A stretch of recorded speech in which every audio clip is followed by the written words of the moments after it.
One thing that I really don't think we're very good at as entrepreneurs is sharing about when things are going wrong or even when things aren't going that well.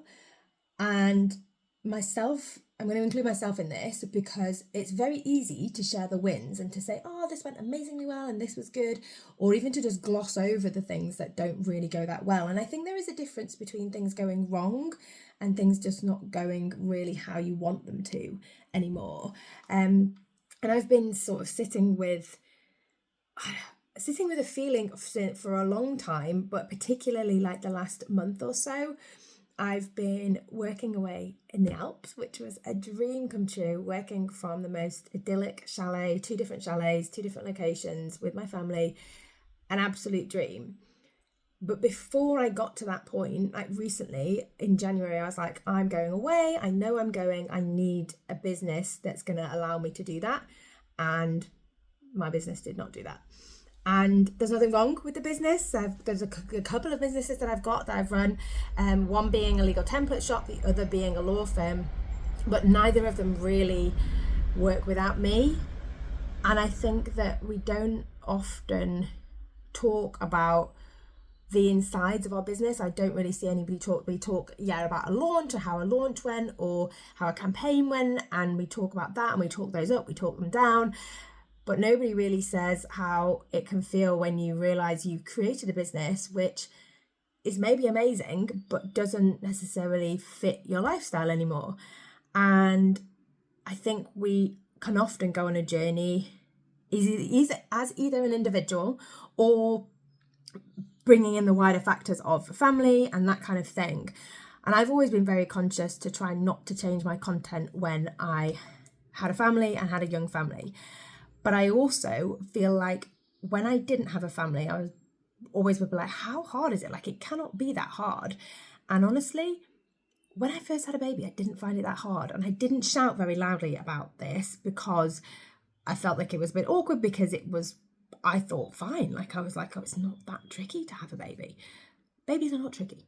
Toddlers and young children, and probably as they get older, very tricky. And I'm always very conscious. I now have a 4-year-old, she's the oldest one, to not try and pretend that I know what it's like to run a business with an older child than that, because I don't. I literally have gotten to the 4-year mark and cannot believe that we've gotten here.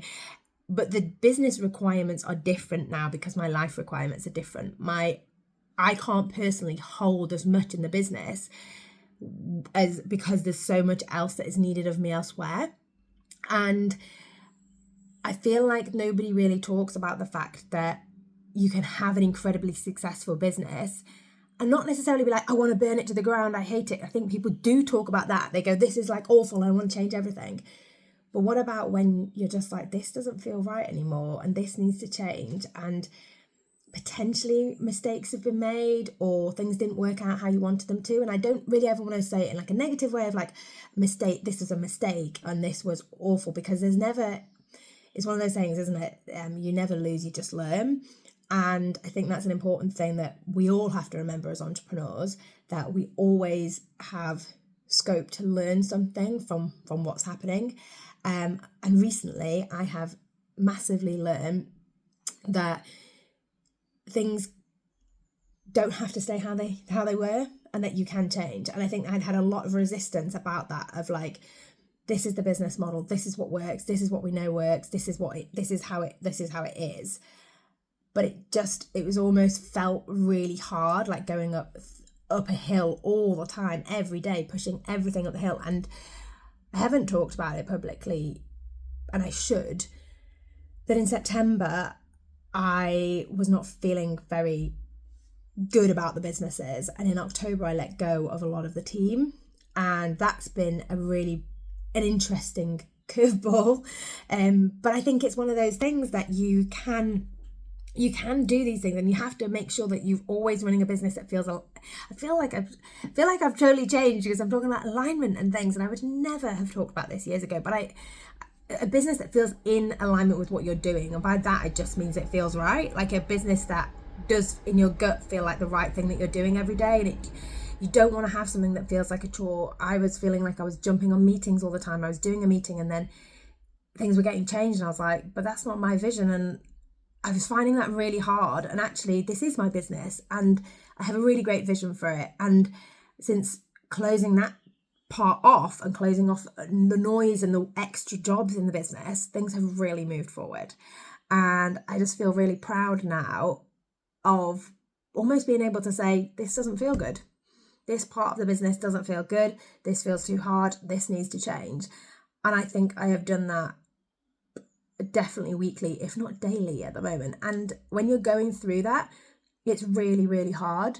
And that's kind of what led me to come on here and say, nobody is sharing this. Nobody is talking about the part in their business where it's really hard and where every day feels just really hard.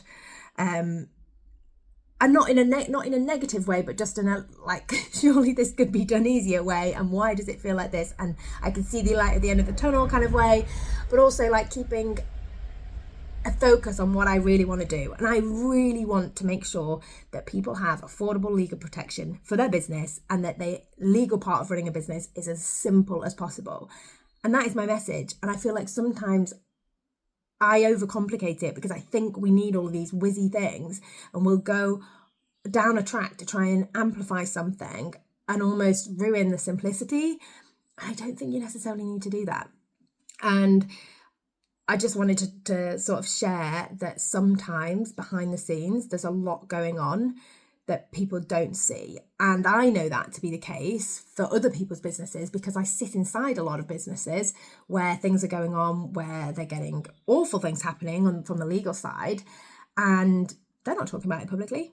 I don't even know how they manage to show up. Sometimes it's so incredible that they show up and they are not put off by any little thing that's niggling them in the background.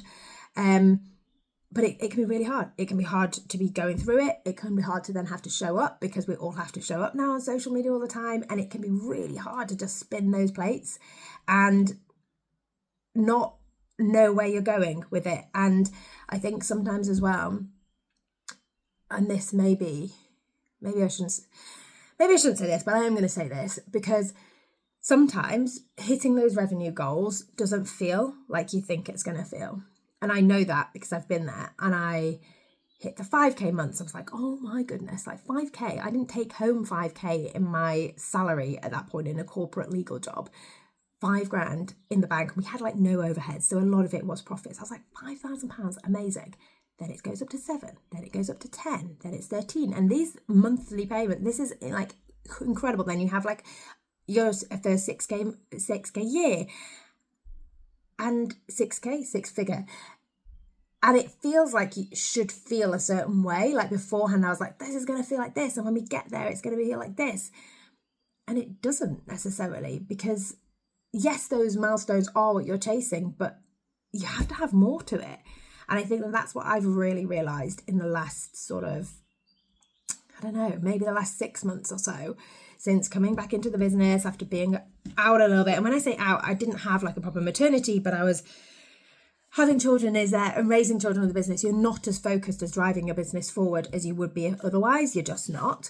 And I think in last September, I came back and I was like, actually, things have shifted. And it's really hard to say my priorities have shifted, especially if you're not someone who's always been saying, oh, I really want a family and things. So I had never been like that. And I think it's hard if you just almost like lose your North Star, like you don't know what it is necessarily that you're chasing anymore because you've hit the revenue goals. They're great, and you probably need more money now to pay for astronomical nursery fees or other things that you want to do. It's not all about children going on incredible travels and being not chained to your desk all the time. All of these things, they cost money. Just living in the UK right now costs so much money. And it can just be really hard to find your direction again and to keep getting up every morning when a business is hard and there's nobody saying like, go to work, go and do this. And yeah, sometimes we're just in the middle and it's not easy. And this is where I am. So I just thought I would share this message, which has now become about 10 minutes long, of sometimes running a business is hard. And if you are in this part, just keep going, because this is the ride, this is the journey, and you'll look back and you'll probably realize that this was probably one of the highs anyway. There's a lot more ways to come. This is not being very motivating and inspirational. No, I love the business. I love what I'm doing. I'm so passionate about getting this message out further. I just wanted to say sometimes running a business is hard. And if it feels that way for you, I understand. But if any of this has resonated with you, let me know.